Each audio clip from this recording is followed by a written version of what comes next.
your name be Alice, by any chance? Yes, but I'm not the one that everyone's talking about. The Hatter would not have given himself up just for any Alice.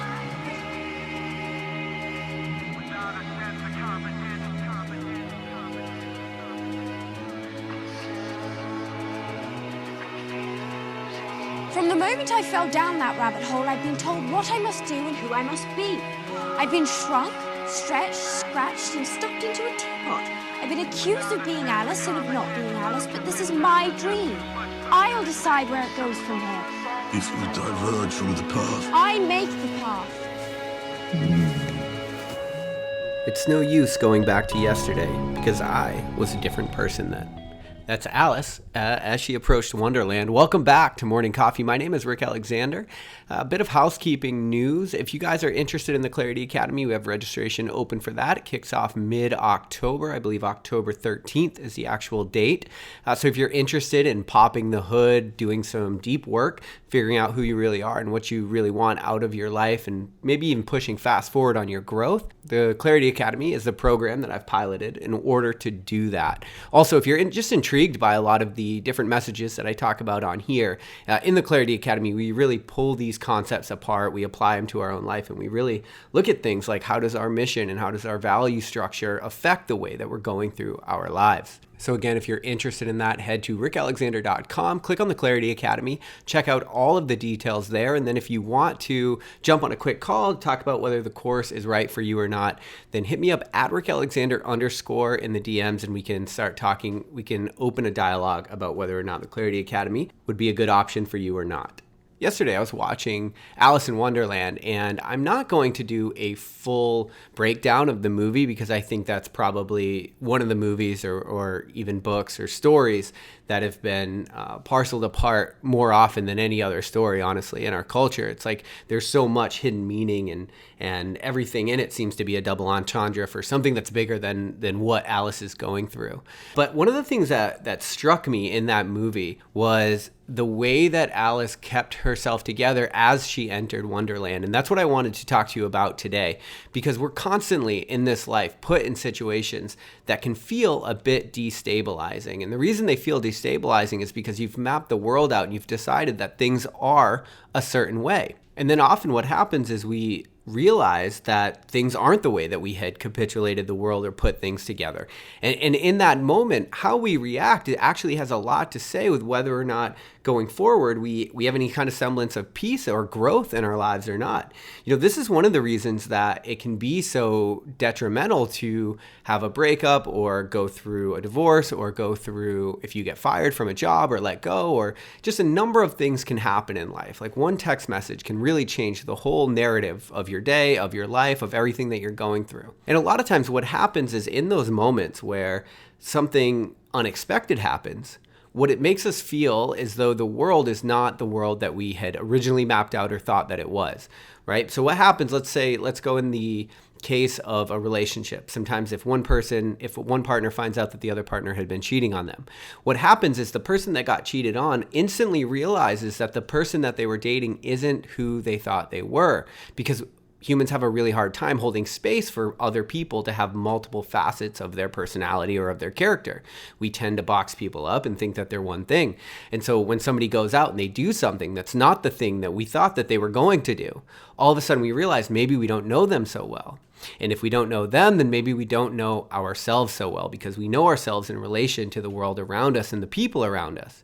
And so now what you find yourself is in a world where things aren't quite right. They aren't like you thought that they were. And what I find to be interesting is when Alice begins to meet different people in the Wonderland, let's say the Mad Hatter, she realizes that the Mad Hatter and all of the characters that are around him are absolutely insane. There's no semblance of order. Things aren't what they thought they were. Like a lot of times we rely on certain small social cues in order to know that the world's what we think it is, that we're comfortable where we're at.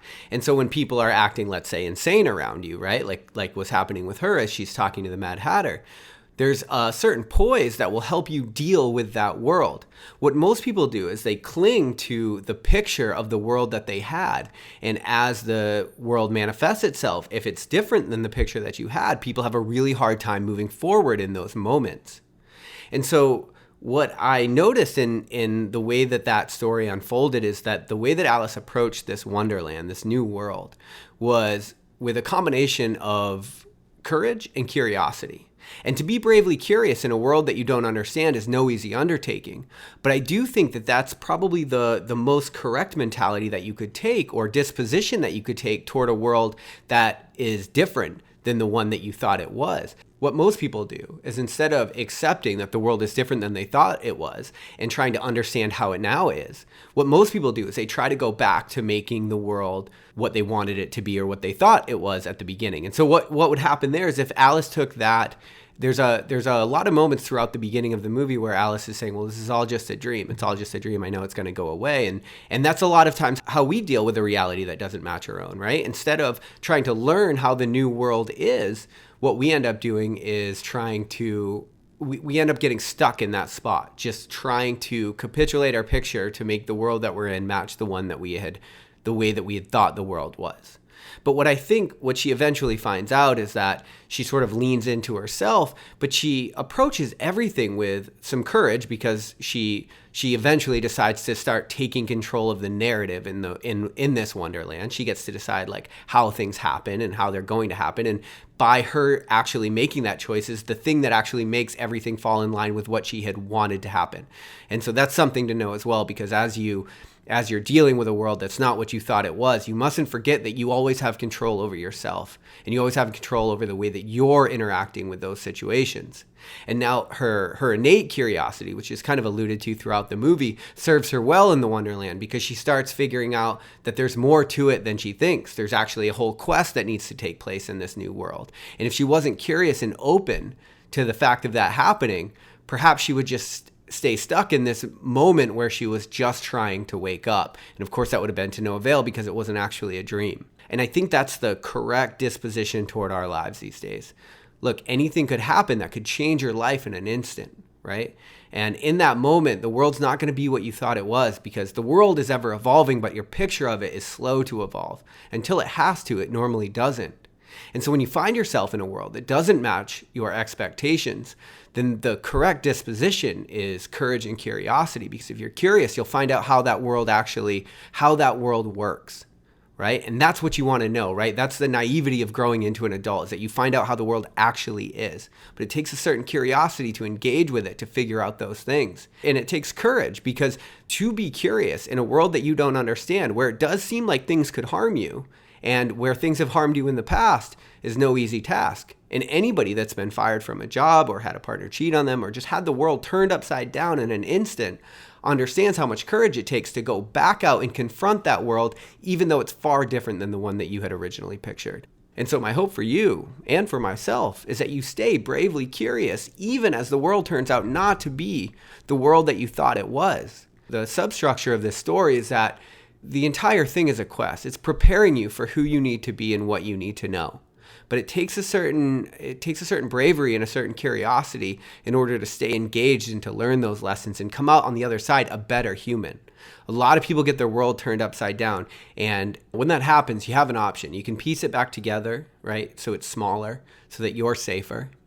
Although that might not lead to so much contentment, but it's certainly a route that a lot of people take.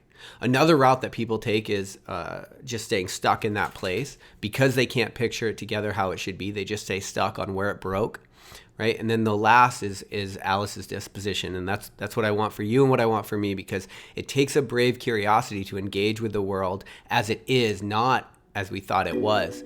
But what we find is that it's always what we end up needing it to be, and I think that's the most important takeaway. Anyway, it has been for me. I love you guys. We'll talk tomorrow on Morning Coffee.